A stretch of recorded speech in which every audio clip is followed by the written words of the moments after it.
सभी साथियों को मेरा नमस्कार। और कल हम देख रहे थे भारतीय आर्य भाषा को। और भारतीय आर्य भाषा जैसे हमने पढ़ा शुरू में कि ये 3 पार्ट में डिवाइड है। एक प्राचीन आर्य भाषा जो 1500 से 500 ईस्वी में ईसा पूर्व तक चली है, और इसके अंदर 2 लैंग्वेज आती हैं। एक वैदिक संस्कृत जो 1500 ईसा पूर्व से 1000 ईसा पूर्व तक चली है, और संस्कृत जिसको हम लौकिक संस्कृत भी कहते हैं, जो 1000 ईसा पूर्व से 500 ईसा पूर्व तक चली थी। इसके प्राचीन यहाँ पे कंप्लीट हो जाएगा लौकिक संस्कृत के साथ। फिर हमारी आएगी मध्यकालीन आर्य भाषा जिसका समय 1500 ईसा पूर्व से 1000 ईस्वी तक है, और इसके अंदर 3 भाषाएं आती हैं। पाली जिसको प्रथम प्राकृत कहते हैं, प्राकृत जिसको द्वितीय प्राकृत कहते हैं, और अपभ्रंश जिसको तृतीय प्राकृत के नाम से भी जाना जाता है। तो हमने पाली का समय भी देखा था, 500 ईसा पूर्व से 1 ईस्वी था। प्राकृत का देखा था 1 ईस्वी से 500 ईस्वी था, और अपभ्रंश का देखा था 500 ईस्वी से 1000 ईस्वी तक था। और इसके बाद फिर तीसरे नंबर पे आधुनिक आती है। तो कल हमने थोड़ा बहुत प्राचीन भारतीय आर्य भाषा को जो 2 भाग में डिवाइड है, उसमें हमने वैदिक वाला आधा पढ़ाया हुआ है, और उसका आधा आज शेष बचा है, इसको कंप्लीट करेंगे। और लौकिक वाला जो है दूसरा भाग इसका, वो थोड़ा सा दिया हुआ है, तो आज ही वो भी फिनिश हो जाएगा। यानी कि आज हम प्राचीन भारतीय आर्य भाषा को समाप्त करेंगे, और इसके बाद कल हम मध्यकालीन आर्य भाषा पे बात करेंगे। मध्यकालीन भी बड़ा है क्योंकि 3 लैंग्वेज वहाँ पे पाली, प्राकृत, अपभ्रंश हैं, तो तीनों के बारे में आराम से पढ़ेंगे, सीखेंगे, क्योंकि यहाँ से एक प्रश्न जरूर बनता है। तो इसलिए हमको बहुत समझदारी के साथ यहाँ पे पढ़ना है। तो कल हमने क्या पढ़ा था प्राचीन भारतीय आर्य भाषा में? हमने केवल वैदिक संस्कृत को जाना कि वैदिक साहित्य के अंदर 3 विभाग होते हैं, जिसमें संहिता, ब्राह्मण और उपनिषद कहा जाता है। फिर हमने संहिता के बारे में पढ़ा कि इसमें ऋक संहिता आती है, यजु संहिता आती है, साम संहिता आती है, और अथर्व संहिता आती है ना। तो जो संहिता है उसके अंदर 4 संहिताएं हमने पढ़ी। फिर हमने ऋक के अंदर क्या होता है, तो हमने पढ़ा था कि उसके अंदर स्तुति, मतलब जो ऋक का अर्थ होता है वो स्तुति करना होता है। और ऋग्वेद के अंदर 10 मंडल, 1028 सूक्त और 10,580 ऋचाएँ आती हैं। ये चीज़ हमने पढ़ा था। और दूसरा हमने पढ़ा था यजु संहिता जो है, उसमें यज्ञ कर्म कांड से प्रयुक्त जो मंत्र होते हैं वो पद्य गद्य में होते हैं। और साथ में हमने ये पढ़ा था कि कृष्ण यजुर्वेद और जो कृष्ण और शुक्ल, इन दोनों रूप जो हैं वो यजु संहिता में ही संकलित सुरक्षित हैं। कृष्ण यजुर्वेद संहिता में मंत्र भाग जो होता है वो गद्यमय और मतलब मंत्र भाग भी होता है और गद्यमय भी होता है, लेकिन जो शुक्ल यजुर्वेद होता है वो केवल मंत्र से रिलेटेड है, ये पढ़ा था। इसके बाद सामवेद में पढ़ा था कि सोम याज्ञों में वीणा के साथ वहाँ पे गाने गाए जाते हैं। साथ में देखे थे कि उसमें 75 मंत्र आते हैं, और ज़्यादा मंत्र सामवेद ने ऋग्वेद से लिया है। और अथर्ववेद संहिता के लिए पढ़ा था कि इसमें मंत्र तंत्र टोटा टन का आता है। ठीक है, इसके अंदर हमारा सारा ऋचा संहिता वाला कंप्लीट हो जाता है 4 संहिताओं के। फिर हमने दूसरा जो विभाग पढ़ा था वैदिक का, वो ब्राह्मण पढ़ा था। ब्राह्मण में मैंने आपको एक एक का ब्राह्मण बताया था, है ना। ऋग्वेद का ब्राह्मण ऐत्रेय है, सामवेद का ब्राह्मण तांडव या पंचवीस नाम से है, शुक्ल यजुर्वेद का ब्राह्मण सतपथ से है, और कृष्ण यजुर्वेद का ब्राह्मण तैतरीय ब्राह्मण के रूप में है।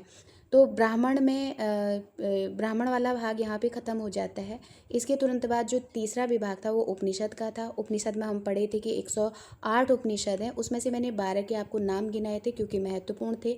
ई स्कैन कट करके ऐसे कराया था। फिर प्रश्न अरण्य में पूछा था तो प्रश्न बृहदारण्य हो गया। 3 मैंने उसी में ब्राह्मण से आपके उपनिषद जोड़े थे, एक ऐत्रेय, एक कौशिकी और एक तैतरीय आता है। फिर हमने करा था कि मंडूक और मांडूक करके आया था, और उसके बाद हमने छांदोग्य और उपनिषद करके छांदोग्य उपनिषद और श्वेताश्वेतर उपनिषद करके पढ़ा था। तो यहाँ पे हमारा ब्राह्मण ग्रंथ कंप्लीट हो जाता है। फिर हम देखे थे कि जो वेद है उसकी 1130 शाखाएं होती हैं, और इन 1130 शाखाओं में से 6 प्रतिशाख्य निकले थे। उन प्रतिशाख्यों में के नाम मैंने आपको बताए थे। शौनक ने 2 लिखे थे, एक ऋक प्रतिशाख्य था, एक अथर्व प्रतिशाख्य था। उसके बाद कात्यायन ने 1 लिखा था जो शुक्ल यजु प्रतिशाख्य करके था, और फिर 2 सेम नाम के थे, एक तैतरीय संहिता था और एक मैत्रायणी संहिता था। वहाँ कात्यायन अगर शुक्ल लिख गए थे तो जो मैत्रायणी वाला था वो कृष्ण यजु पे था, ये हमको ध्यान रखना था।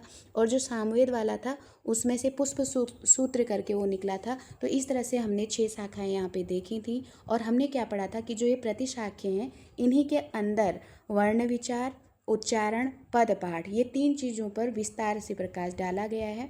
और जब हम यहाँ तक पहुँच गए हैं, अब हमको जो वैदिक संस्कृत है उसके अंदर स्वर कितने थे, व्यंजन कितने थे, उसको पढ़ना है। तो आज हम पढ़ेंगे वैदिक स्वर के अंदर। देखिए इसमें स्वर कितने हैं, यहाँ से आज हम पढ़ना शुरू करेंगे। इधर से वैदिक संस्कृत और ध्वनिया से यहीं पे मैं छोड़ी हुई थी। तो मोटा मोटा एक आइडिया आपने ले लिया कि कल हमने प्राचीन आर्य भाषा में वैदिक संस्कृत के अंदर क्या पढ़ा था। आज उसी वैदिक संस्कृत को कंटिन्यू करेंगे और फिर हम क्योंकि ज़्यादा वैदिक संस्कृत दिया गया है, लौकिक में थोड़ा सा दिया है जिसमें आप वही पढ़ेंगे कि अष्टाध्यायी जो लिखी है पाणिनि ने, रामायण लिखा है, ये सब थोड़ा बहुत उसमें आता है करके हल्का सा एक पैराग्राफ दिया हुआ है। तो वैदिक संस्कृत ही डीपली दिया है, ठीक है। तो अब हम पढ़ते हैं वैदिक संस्कृत ध्वनियाँ कौन कौन है, ठीक है। तो धीरेन्द्र वर्मा, उदय नारायण तिवारी, डॉक्टर कपिल देव द्विवेदी प्रवृत्ति विद्वानों ने वैदिक ध्वनियों की संख्या कितनी मानी है? 52 मानी है। ध्यान रखिएगा, ये तीनों जो विद्वान हैं तीनों ने, अब किसी का एक का भी नाम कोट करके आपसे पूछ देना कि किसने कितनी मानी है, तो हमको केवल एग्जिट याद रखना है कि तीनों ने 52 मानी है। और तीनों ने स्वर बांटे हैं, तो स्वर को 13 माना है। और जो वो है व्यंजनों को इन्होंने 39 माने हैं, ठीक है। तो क्लियर हो गया। इसके बाद एक नया प्रश्न आता है कि हरदेव बाहरी कितना माना है। तो हरदेव बाहरी कितना माने हैं? तो वो 14 माने हैं, ठीक है। तो 13 मानने वाले में 3 लोग, क्योंकि उसमें 13 आ रहा है, लास्ट में 3 आ रहा है, तो 3 लोगों ने 13 मानी है। नाम अब याद होने हैं, धीरेन्द्र वर्मा, डॉक्टर उदय नारायण तिवारी और डॉक्टर कपिल देव द्विवेदी, ठीक है। ये 3 लोग 13 माने हैं और बच गए हरदेव बाहरी, तो वो स्वरों की संख्या 14 माने हैं, ठीक है। तो वैदिक जो ध्वनियाँ थी वो उस समय किस तरह से उसको बांटा गया है उसको हमको देखना है, ठीक है। वैदिक स्वरों की संख्या 13 मानी है इन लोगों ने। देखिए अ आ ई उ री, फिर बड़ा री और री, केवल ये 2 चीज़ें डिफरेंट हैं हमारे। और ज़्यादा तो आप देख लीजिए ये स्वर, हम अभी जो संख्या पूछी जाती है हिंदी में हमसे, तो हम कहते हैं 11 स्वर हैं, है ना। तो वो 11 स्वर में यही 2 जो मैंने गोले किए हैं ना, ये वैदिक संस्कृत में है, और यही 2 जुड़ने से वहाँ संख्या कितनी हो जाती है? 13 हो जाती है। अब ये दोनों, एक चीज़ यहाँ पे थोड़ा सा हल्का सा मिसप्रिंट है, दोनों री आपको बराबर एक जैसे दिख रहे होंगे, लेकिन जो हम बड़ा री करके पढ़ते हैं ना, तो नीचे से री की मात्रा लगा दीजिएगा। वो बड़ा तब होगा जब उसमें री की मात्रा लग जाएगी, ठीक है। तो छोटा री और बड़ा री यहाँ पे आता है। री जो होता है वो केवल एक होता था, इसका बड़ा री नहीं होता है, ठीक है। तो ये हो गया। अब एक बात यहाँ पे ध्यान रखेंगे, वैदिक संस्कृत में यहाँ पे आप देख रहे होंगे संयुक्त स्वर क्या होते हैं, तो आपको ऐसे ही लिखना है जैसे यहाँ पे दिया गया है, ए के साथ ओ और ए के साथ औ, क्योंकि संस्कृत में ऐसे ही लिखा जाता था इसको, ठीक है। ए है तो ए के साथ, जैसे हम ए आई ओ औ पढ़ते हैं हिंदी में, ए आई ओ औ वैदिक संस्कृत में नहीं होता है।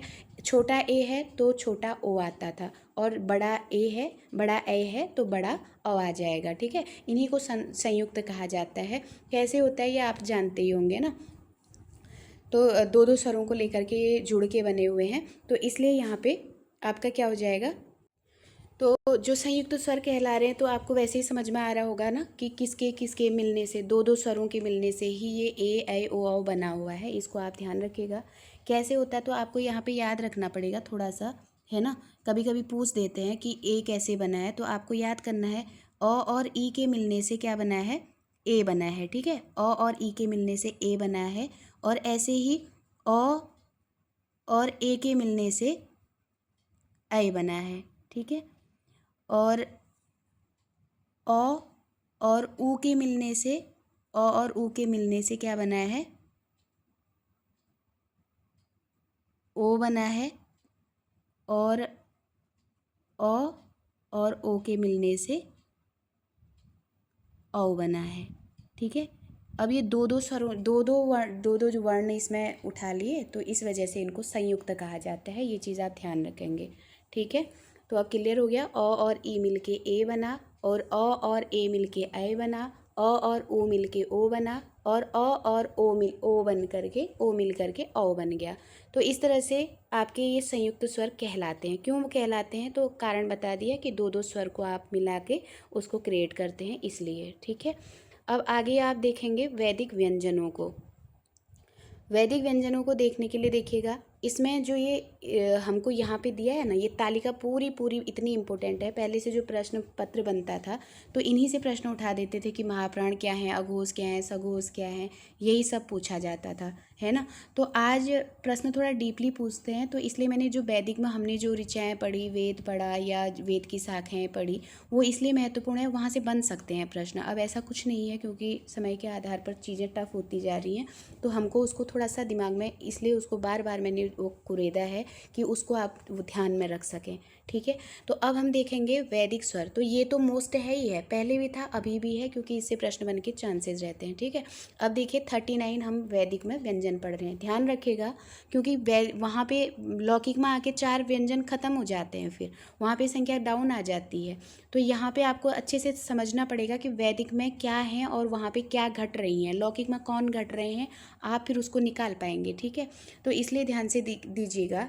जो ये होता है स्वर में हम पढ़ते हैं ना 25 वर्गीय व्यंजन पढ़ते हैं, 25 वर्गीय व्यंजन, तो यही यहाँ पर भी है, वर्गीय व्यंजन 25 यहाँ पर भी होंगे। ठीक है। तो कौन कौन है? क वर्ग हो गया, च वर्ग हो गया, ट वर्ग हो गया, त वर्ग हो गया, प वर्ग हो गया। इनके 5-5 व्यंजन ले लीजिए। तो एक ये हो गया, एक ये हो गया 2, एक ये हो गया 3, और एक ये हो गया 4, और एक ये हो गया 5, है ना, बराबर ये 25 वर्ण हो गए। अब ध्यान रखिए 25 वर्ण यही हम हिंदी में भी पढ़ते हैं। अब आपको इसके अंदर 2 एक्स्ट्रा दिख रहे होंगे ना, एक ये ड़ और एक ल, इसलिए दिख रहे होंगे क्योंकि ये वैदिक में जो अभी आप 53वां स्वर पढ़ रहे हैं ना, सॉरी 53वां व्यंजन एक अभी हमारा जुड़ गया है, ये वाला आपको पता होगा ना, इस तरह का वाला ये जुड़ा है ना, अभी लेटेस्ट 53 हो गई हमारी वर्णमाला की संख्या करके। लेकिन ये पहले से वैदिक संस्कृत में थी, आप देखिए यहाँ पे है ना, तो ये है। और ये फिर ऐसे करके आप इसमें ह लगा पढ़ रहे, तो एक सूत्र के आधार पर ये यहाँ पे रखा जाता था। कुछ संस्कृत जिस हिसाब से चलती है उसमें आगत और उसको बाहर किया जाता है, तो संस्कृत के अकॉर्डिंग कोई सूत्र के हिसाब से यहाँ पे इसको रखा गया था। ठीक है। तो ये 2 स्वर 2 व्यंजन यहाँ पे ज़्यादा थे, तो 25 में हमने 2 ये काउंट कर लिए, है ना।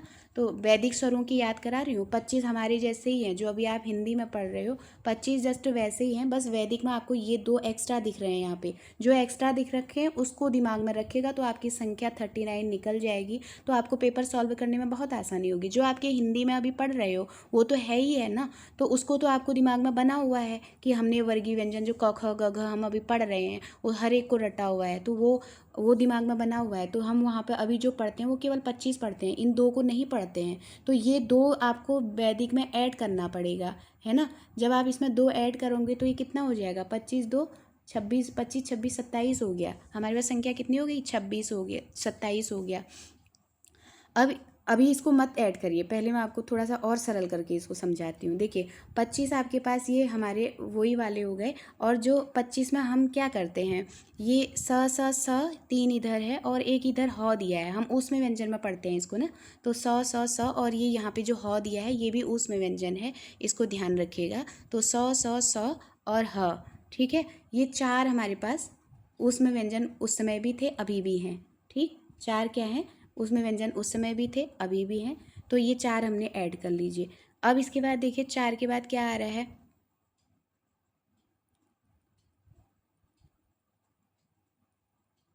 साफ करके इसको थोड़ा सा समझाती हूँ ताकि वो अच्छे से एकदम समझ में ना आए, ऐसा ना होना चाहिए ना।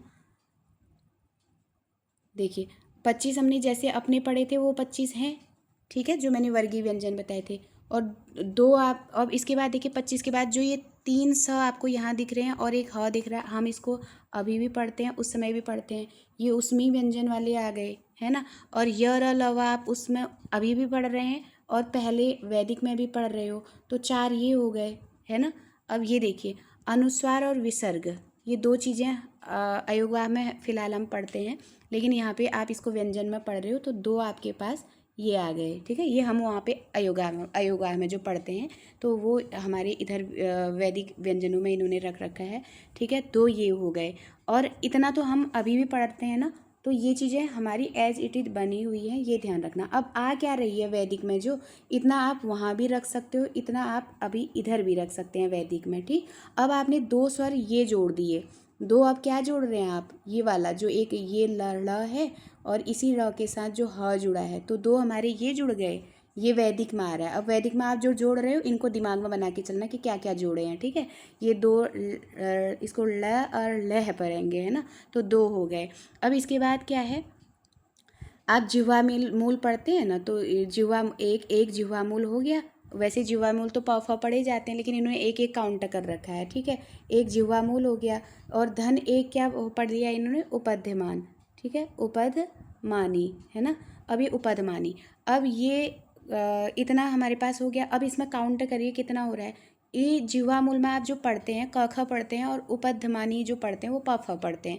वहाँ पर तो दो दो व्यंजन दिखते हैं, लेकिन इन्होंने यहाँ पे एक एक काउंट करके इसको 39 कर रखा है। ठीक है, तो आप देखिए 25 ये हो गए, 4 ये हो गए, 26, 27, 28, 29, 30, 31, 32, 33, 34, 35 आपके पास ये आ गए। ठीक है, 36 ये हो गया, 37 ये हो गया।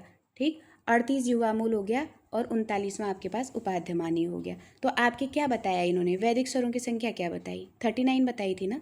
तो आपको केवल ये 4 याद करने हैं, ज़्यादा तो आप हिंदी में पढ़ ही रहे हो। आपने वैदिक में क्या जोड़ा कि उसकी संख्या 39 हो गई। आपने एक लह जोड़ा, एक लय और एक लह जोड़ा, और एक जिह्वामूल जोड़ा, एक उपाध्यमान जोड़ा। तो 4 ही तो आप जोड़े हैं। और यही 4 जो होते हैं, जब आप उधर लौकिक पढ़ेंगे तो ये 4 हट जाते हैं और संख्या डाउन आ जाती है ना। तो ये चीज़ें आप ध्यान रखिएगा कि वैदिक में क्या थे और वहाँ क्या हट रहे हैं। ठीक है, वैदिक का याद करिए फिलहाल, ये ड़, ये लह, जिह्वामूल और उपाध्यमान ये जुड़ रहे हैं। ज़्यादा जो हम हिंदी में पढ़ते हैं उतने आएंगे। ठीक है, तो 35 ये हो गए, 36, 37, 38, 39। तो अब आपको आराम से समझ में आ गया होगा क्या जोड़ा।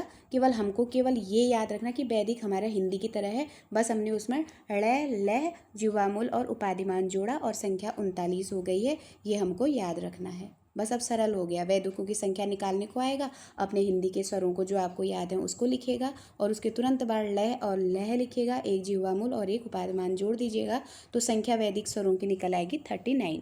ठीक है, और स्वर मैंने बता ही दिया है। स्वर में आपको एक ये वाला री एक्स्ट्रा जुड़ रहा है और एक आपको ये री एक्स्ट्रा जोड़ना है। तो ये जो हम जो 11 स्वर पढ़ रहे हैं वो तो हमारे हैं ही, उसमें ये आप 2 जोड़ दीजिएगा, बराबर 13 हो जाएगा।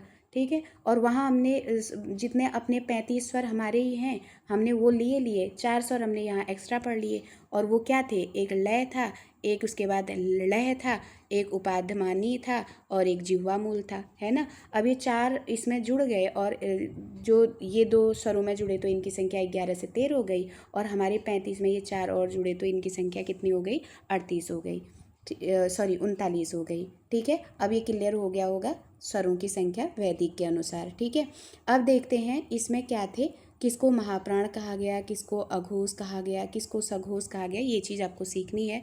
अब यहाँ पर आप एक बात सुनिएगा, स्वरों का इन्होंने यहाँ पे बताया नहीं है, तो सारे स्वर अगर वहाँ पे पूछते हैं तो इनको आप बताया नहीं है, लेकिन आप याद रखिए क्योंकि ये पूछा जाता है। ठीक है, सारे स्वर अल्प प्राण होते हैं और सारे स्वर सघोष होते हैं, है ना। सारे स्वर जितने भी स्वर आपको दिख रहे हैं ये सघोष होते हैं और सारे स्वर अल्प प्राण होते हैं। इसको कभी कभी सघोष भी बोलते हैं तो क्या घोष भी बोल देते हैं। ठीक है, दोनों एक ही चीज़ है, ये सघोष या घोष बोल दें तो एक ही चीज़ है, इसको आप समझेंगे। अब क्या, अब बात आई, स्वरों का काम कंप्लीट कर चुके हैं हम लोग। और कभी कभी जब हिंदी में आप देखते हो, इन्होंने तो खैर यहाँ रखा है लेकिन इसको मैं नीचे ही समझा दूंगी अयुग्वाह वालों को, है ना। तो अब यहाँ देखिए, अल्प प्राण क्या है, महाप्राण क्या है। अब ये जिस हिसाब से इंडेक्स बनाए हैं इसको दिमाग में रखने से सरलतम तरीका एक एक करके याद कर लीजिए। जैसे आपने क्या किया था, आपने अभी मैंने आपको बताया ना सारे स्वर अल्प प्राण है, तो दिमाग में बना लीजिए कि स्वर अल्प प्राण है। ठीक है, सारे स्वर क्या है, मैंने कहा सारे स्वर घोष या अघोष हैं, सॉरी घोष या सघोष हैं, तो आपको घोष सघोष याद कर लेना है स्वर के लिए, है ना। अब चाहे स्वर में कोई भी पूछे, जल्दी से घोष पूछा है तो घोष लगा दीजिए, नहीं है तो अल्प प्राण लगा दीजिए, है ना। अब ऐसे ही आप महाप्राण निकालना है आपको, खाली महाप्राण को आप सीखिए, है ना।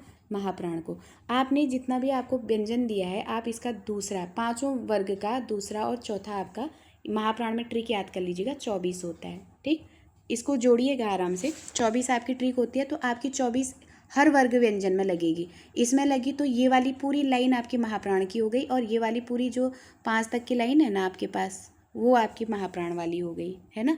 तो आपकी महाप्राण वाली कौन हुई, ये ख वाली लाइन और ये दूसरी घ वाली लाइन। तो 5 वर्गीय व्यंजन में, 5 वर्गीय व्यंजनों में आपके वर्ण कितने निकल रहे हैं, 5 में 5 निकलेंगे एक साइड, 5 एक साइड निकलेंगे, तो यहाँ पे 10 आ जाएंगे आपके पास, है ना। 2 4 2 4 2 4 करके आप 5 वर्गीय व्यंजन में कर रहे हो, तो ये देखिए 2 2 2 4 2 6 2 8 2 10, है ना, 2 आ गया। आपने 24 की ट्रिक बनाई, तो 24 का मतलब है ये ख 2 नंबर पे आ रहा है और घ 4 नंबर पे आ रहा है ना। क को गिन रहे हो, जैसे क का 1 नंबर है, ख का 2 नंबर है, ग का 3 नंबर है, घ का 4 नंबर है और ङ का 5 नंबर है। अब इसलिए मैं इसको 24 कह रही हूँ क्योंकि जो ख वाली लाइन है 2 पे आ रही है और घ वाली लाइन 4 पे आ रही है, हमने 24 पकड़ लिया इसमें से।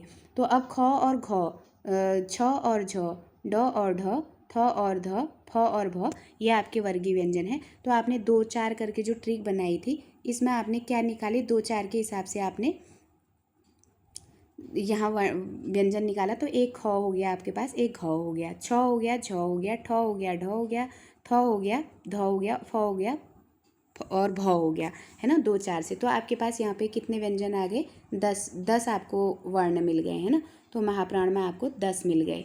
क्या क्या मिले, वर्गीय व्यंजन के हिसाब से 1 2 3 4 5 6 7 8 9 10। तो 10 आपके पास ये हो गए, ये महाप्राण है, ठीक है। अब जो ये होते हैं ना, जिसको हम जिसमें हमको ताकत ज़्यादा लगानी पड़ती है, उसमें व्यंजन कहते हैं। ये हो गया, और उसमें व्यंजन में आपका ह भी आता है। तो 4 आपके पास ये हो गए, 4 आपके पास क्या हो गए, ये हो गए। तो ये आपके किस में आते हैं, ये आपके महाप्राण में आ जाते हैं। तो आपको 14 महाप्राण मिल गए, 14 महाप्राण मिल गए। कभी कभी आप ध्यान रखिएगा, जो ये विसर्ग आपको दिया है, विसर्ग भी क्या कहा जाता है, महाप्राण में जाता है, पूछते हैं, ठीक है। वैसे तो 14 संख्या बताई जाती है, लेकिन अगर कभी विसर्ग के लिए पूछते हैं तो विसर्ग आपके महाप्राण में चला जाएगा। अब आपकी बात आती है अल्प प्राण की। हमने महाप्राण का काम पूरा कर दिया। इसमें आपके पास ऐसे जो दिया है, ऐसे बहुत कठिन लगता है, तो आप ऐसे अब अल्प प्राण को याद करिए। अल्प प्राण क्या है ना, जब आपने 2 और 4 वाली लाइन पूरी कट कर दी, तो आपके पास जो यहाँ वर्गीय व्यंजन में बच रहा है ना, ये 1 बच रहा है, ये वाली लाइन 3 बच रही है, और ये वाली लाइन 5 बच रही है। तो यही आपके पास हो जाएगी, है ना। तो इसमें क्या है, क है, ग है, ङ है, यानी कि आप 135 की ट्रिक याद करेंगे यहाँ पे, है ना। तो क ग ङ च ज य ट ड और ण त द और न प ब और म, ये भी आपके क्या है, क्या कहते हैं, ये आपके अल्प प्राण हो गए, है ना। तो इनकी संख्या कितनी हो जाएगी, 1 2 3 4 5 6 7 8 9 10 11 12 13 14 15, ठीक है। ये 15 हो जाएगी, 15 ये हो गए। अब जो य र ल व होते हैं ना, ये अल्प प्राण होते हैं, ठीक है। ये आपके क्या होते हैं, 4 इसमें अल्प प्राण हो जाते हैं, ठीक। इसको आप ध्यान रखेंगे। और अब अगर ये तो हम हिंदी में पढ़ते ही हैं, 15 और 4 आप याद कर लीजिए, टोटल ये 19 हो गए। हम हिंदी में जो पढ़ते हैं आपके सामने आ गया।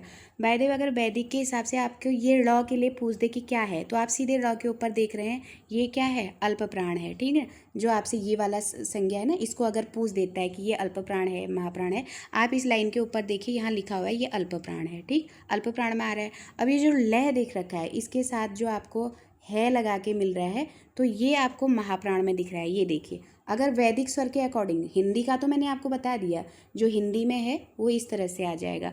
जो महाप्राण है वो 14 निकलेंगे, जो अल्प प्राण है वो 19 निकलेंगे, ठीक है।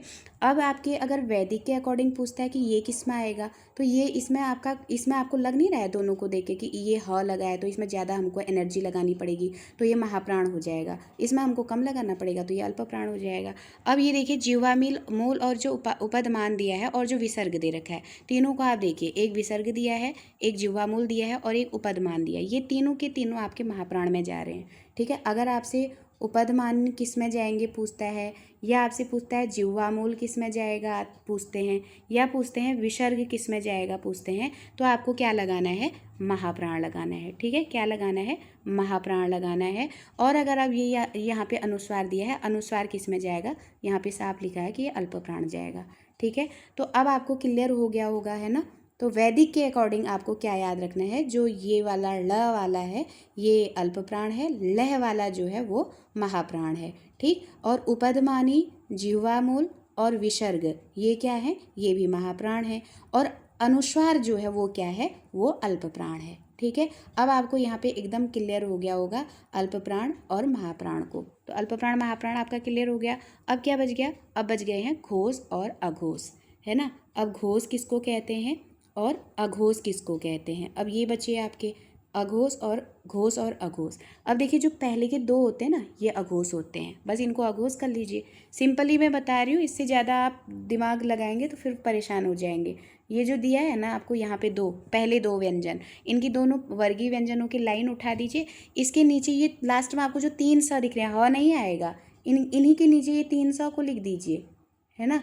3 स कौन से आए, एक पेट कटा, एक मूर्धन्य हो, बस अघोष आपके इतने ही होते हैं, ठीक है। ये आपके अघोष हो जाते हैं। और अब देखिए, अब आपके जो बचे हुए हैं वो आपके सारे क्या हैं, सघोष हो जाते हैं। ठीक है, आपके क्या है, सघोष हो जाते हैं, ये चीज़ ध्यान रखिएगा।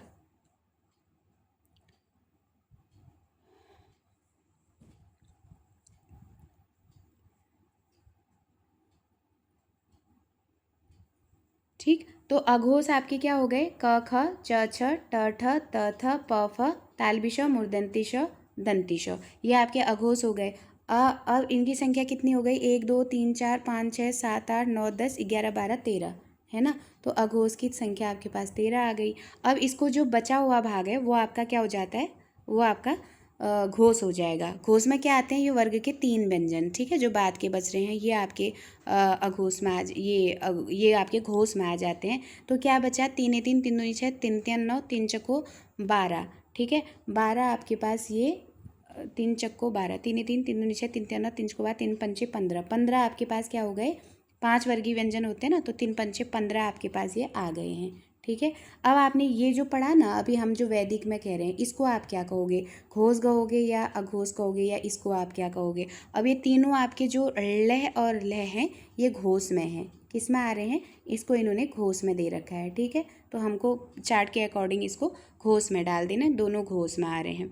ठीक है, अब आपसे पूछे अनुस्वार किस में जाएगा, अनुस्वार घोष है या अघोष है, तो ये देखिए अनुस्वार वाली कॉलम घोष के साथ है, तो अनुस्वार भी क्या हो जाएगा आपका, घोष हो जाएगा। ठीक, अब पूछ रहे हैं विसर्ग दिया है, देखिए विसर्ग किस में जा रहा है, विसर्ग आपका अघोष में जा रहा है। ठीक है, विसर्ग आपका अघोष में है, जिह्वामूल और उपध्यमान आपके अघोष में है। ठीक है, जिह्वामूल और उपध्यमान आपके अघोष में दिए हुए हैं, इन्होंने कॉलम बनाए हैं तो उस हिसाब से आप समझिए। तो ये उपध्यमान, विसर्ग और ये जो है ये आपके अघोष हो जाते हैं। ठीक है, तो इस तरह से आप इसको करेंगे, सघोष और अघोष। अब आगे देखिएगा, ये क्लियर हो गया होगा। अब आगे देखते हैं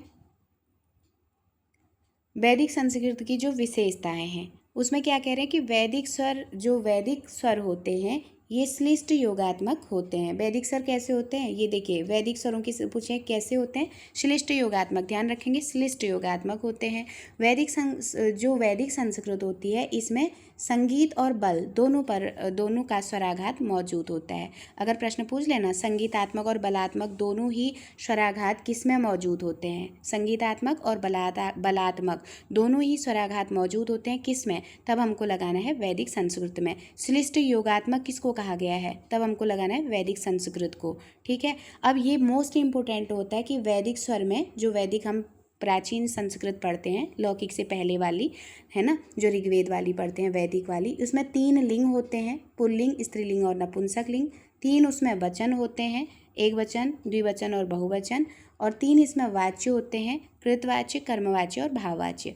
और इसमें क्या होती हैं, 8 विभक्तियाँ होंगी, और कर्ता, संबोधन, कर्म, करण, संप्रदान, अपादान, संबंध, अधिकरण। ठीक है, 8 विभक्तियाँ होती हैं, जबकि आपने एक बार सुना होगा कि संस्कृत में तो 6 ही विभक्ति होती, फिर 8 क्यों दिया है। ये वैदिक की बात हो रही है, जब लौकिक आया होगा तो संबंध और संबोधन हटा दिया गया था, संबोधन की प्रथमा कर दिया गया है, और जो संबंध है उसको क्या कहते हैं, वो होता ही नहीं है वहाँ पे।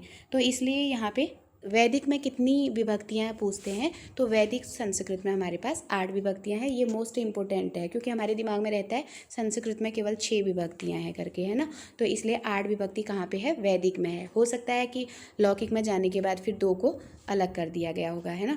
अब यहाँ पे हमको केवल वैदिक की बातें ध्यान रखनी है कि वैदिक में 3 लिंग हैं, 3 वचन हैं, 3 वाच्य हैं, 8 विभक्तियाँ हैं, श्लिष्ट योगात्मक इसको कहा जाता है, संगीत के साथ साथ बलात्मक का इसमें स्वराघात भी होता है। ये वैदिक संस्कृत की विशेषताएं हैं। अब क्या कह रहे हैं, वैदिक संस्कृत में धातु के रूप में आत्मनेय और परस्मय, ये दोनों पद जो हम रूप पढ़ते हैं ना, धातु रूप, जो परस्मय वाला है ये तो हम पढ़ते हैं, लेकिन आत्मनेय भी वहाँ पे क्या था कह रहे हैं, चलते थे। ठीक है, आत्मनेय वाले थोड़ा कठिन होता है, परस्मय वाला हम लोग ज़्यादा पढ़ते हैं। तो परस्मय और आत्मनेय दोनों पदों का धातु रूप वहाँ पे चलता था कह रहे हैं। कुछ एक धातुएं वहाँ पे क्या थी, उभयपदी थी। तो पूछ सकते हैं ना, उभयपदी धातुएं कहाँ पे में थी, तो उभयपदी पद ये भी वैदिक संस्कृत में थी। डॉक्टर भोलानाथ तिवारी के अनुसार वैदिक संस्कृत में केवल तत्पुरुष, ये वाला लाइन एकदम मोस्ट कर लीजिएगा, ये वाला लाइन पूछी जाती है।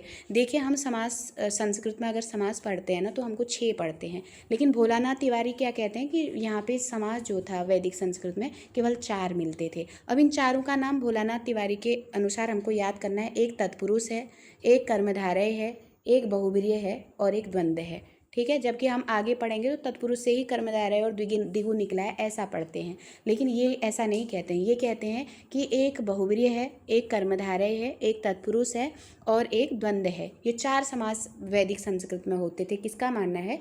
भोलानाथ तिवारी जी का मानना है। ठीक, आगे देखिएगा, वैदिक संस्कृत में काल एवं भाव, यानी कि भाव कहते हैं क्रियार्थ को। ठीक है, तो वैदिक संस्कृत में एक याद रखिएगा, काल कह रहे हैं और एक कह रहे हैं भाव, यानी कि क्रियार्थ मिल करके 10 प्रकार के रूपों का यहाँ पे प्रयोग चलता था। हमारे जो रूप चलते हैं ना, जैसे हम पढ़ते हैं रूप, धातु रूप या शब्द रूप जो पढ़ते हैं, तो उसमें ये क्या कह रहे हैं कि जब हमारा क्या कहते हैं इस वैदिक संस्कृत में, जब काल मतलब जो समय था, काल के आधार पर और जो भाव जो क्रियार्थ था उसको मिला करके जो क्रिया के रूप चलते थे, कह रहे हैं वो 10 प्रकार के रूप चलते थे वहाँ पे, है ना। अब यहाँ प्रश्न पूछ देंगे कि काल और भाव क्रियार्थ को मिलाकर कितने प्रकार के वहाँ पे वैदिक संस्कृत में रूप चलते हैं, तो आपको 10 कहना है। अभी तो हम कम पढ़ते हैं, शायद 5 ही पढ़ते हैं, है ना। जब अगर आप छोटी क्लासों में देखें 8th 9th में तो 5 ही रूप चलाते हैं, लेकिन वैदिक संस्कृत में 10 चलते थे, कह रहे हैं। ठीक है, 10 प्रकार के रूपों का वहाँ प्रयोग मिलता था। अब 10 प्रकार के रूपों का प्रयोग मिलता था, क्यों? हम पहले ही पढ़ चुके हैं कि क्रियार्थ और कालार्थ पढ़ा है ना, काल को लेकर के और भाव यानी क्रियार्थ को लेके चलते थे। तो भाव वाले कितने थे और क्रियार्थ वाले, मतलब भाव वाले, भाव या क्रियार्थ वाले कितने थे, या काल वाले कितने थे? काल वाले केवल 4 थे, है ना, 4 काल वाले थे। और वैसे भी 4 काल कितने होते हैं? 4 ही होते हैं ना, लट लिट लोट और ये करके जो होता है, हम लोग वर्तमान भविष्य भूतकाल वर्तमान काल जो पढ़ते हैं ना, तो काल यहाँ पे 4 थे, कह रहे हैं।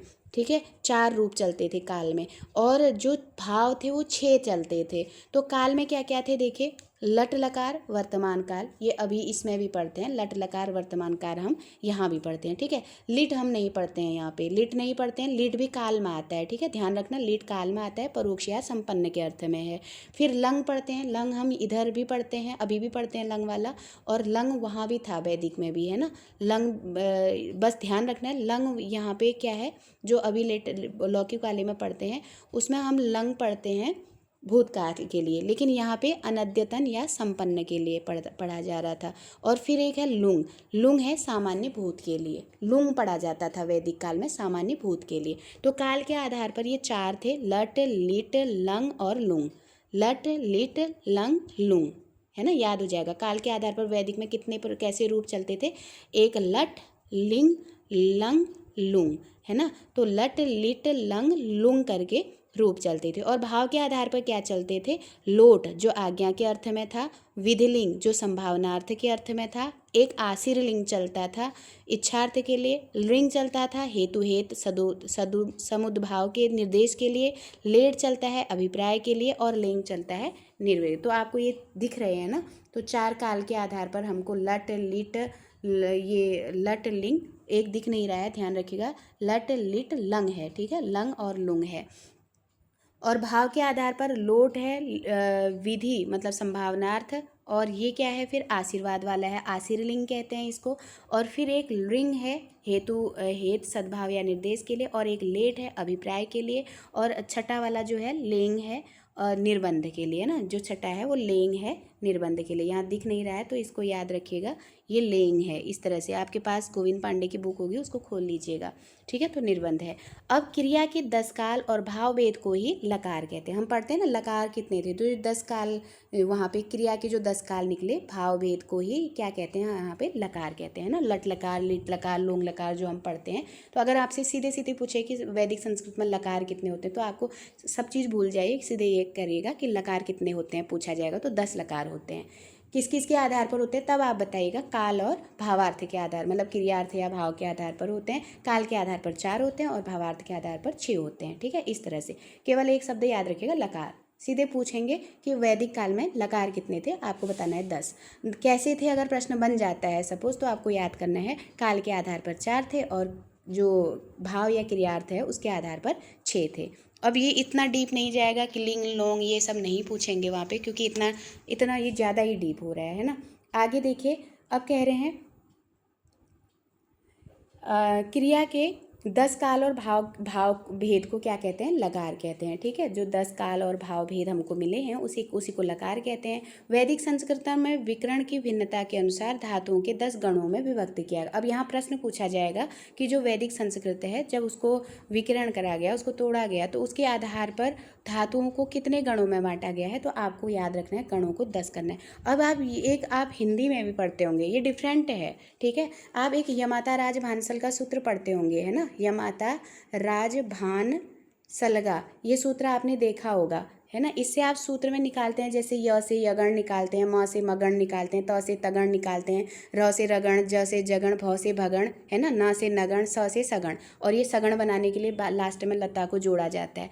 तो ये गण अलग है, ये गण वो है जो हम छंदों में प्रयोग करते हैं, इसका हिंदी से रिलेशन है। ठीक है, हिंदी में जो छंदों की जब हम गणना करते हैं तो वहाँ पर हमको यमाता राज भानसलगा सूत्र चाहिए होता है। लेकिन जो संस्कृत में गण होते हैं ये इस तरह के गण होते हैं। ठीक है, इसको क्या पढ़ते हैं? भवादि गण, तुदादि गण, अदादि गण और रुधादि गण, जुहोत्यादि गण, तनादि गण, दिवादि गण, क्रियादि गण, और इसके बाद 2 यहाँ पे दिख नहीं रहा है, इसको ध्यान रखना, एक स्वादि गण है और एक चुरादि गण है। ठीक है, ये दिख नहीं रहा है, इसको आप याद रखना, एक स्वादि गण यहाँ पे है और एक क्या है?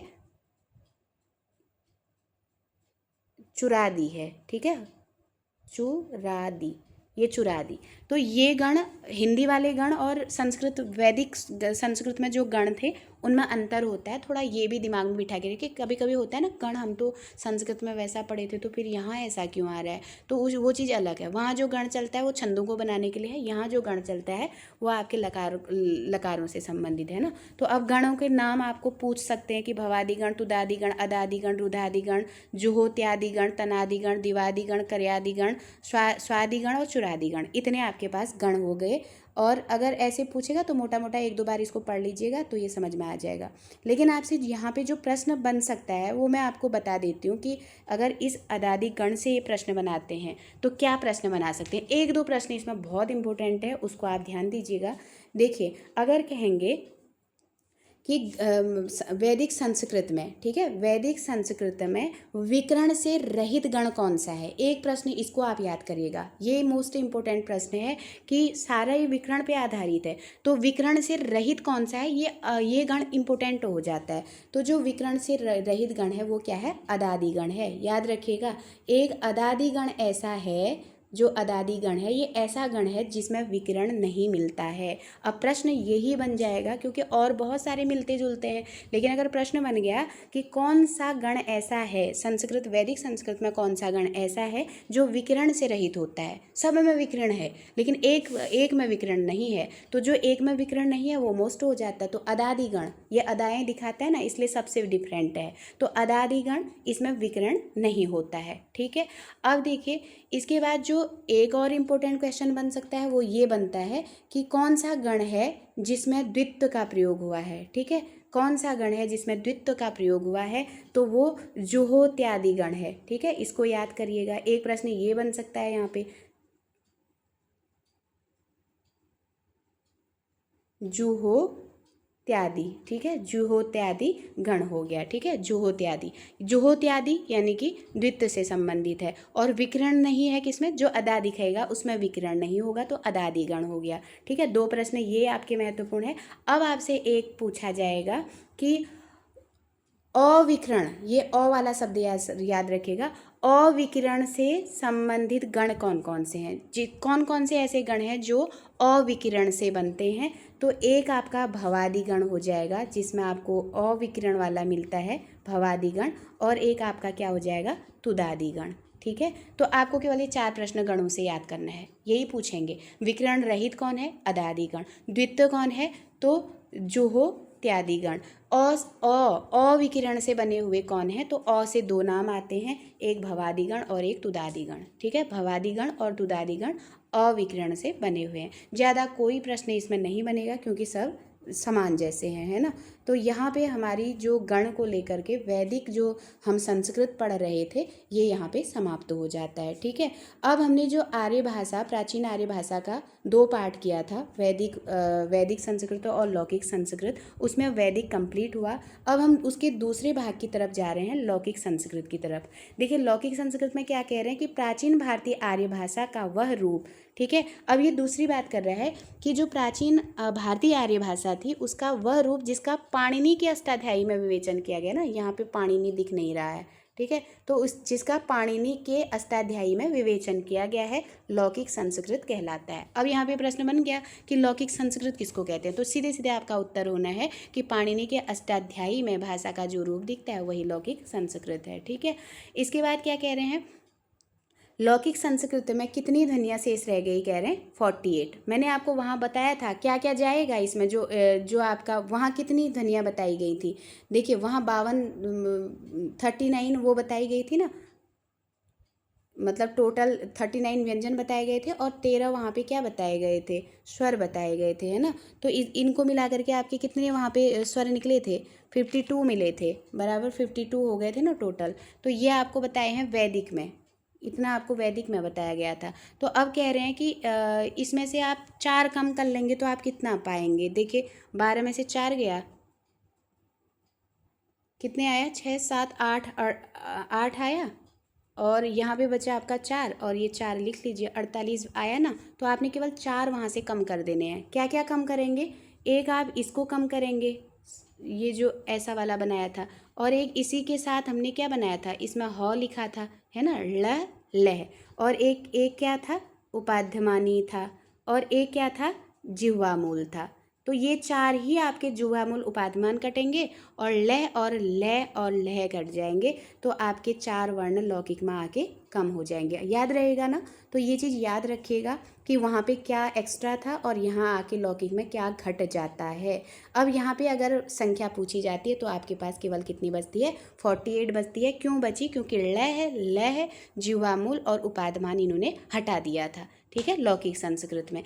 अब क्या कह रहे हैं, वैदिक संस्कृत की 4 ध्वनियाँ दिया भी है यहाँ पे, देखिए लह जिह्वा मूल और उपाध्यमान के लुप्त होने से इनकी संख्या 48 शेष बच गई थी। तो इन्होंने बहुत छोटा सा लौकिक संस्कृत यहाँ पे दिया है। ज़्यादा आपसे वो प्रश्न पूछ सकते हैं, आपने गोविंद पांडे में ही पढ़ा, ज़्यादा जो पढ़ा था ना, रामायण है, ये है, कहाँ पे आती हैं, तो किस संस्कृत में आती हैं, जितना भी आप इधर पढ़ते हो सब ये लौकिक संस्कृत के अंदर आती हैं, इसको आप यहाँ पे ध्यान रखेंगे। तो आज मेरा ये दूसरा पार्ट था वैदिक संस्कृत से यहीं पे समाप्त हुआ। क्लास कैसी लग रही है आप ज़रूर इसका कमेंट करिएगा। अगर जल्दी पढ़ाना है मैं जल्दी पढ़ा सकती हूँ, लेकिन समझ में आएगा, चीज़ें समझ में आएंगी। अगर डीपली पढ़ेंगे, 1-2 बार सुनेंगे तो कंठस्थ हो जाएगा, तो पेपर अच्छा रहेगा फिर, है ना। तो बहुत बहुत धन्यवाद आप लोगों का, और इसी तरह से आप जुड़ते रहिएगा, अपना प्यार दीजिएगा।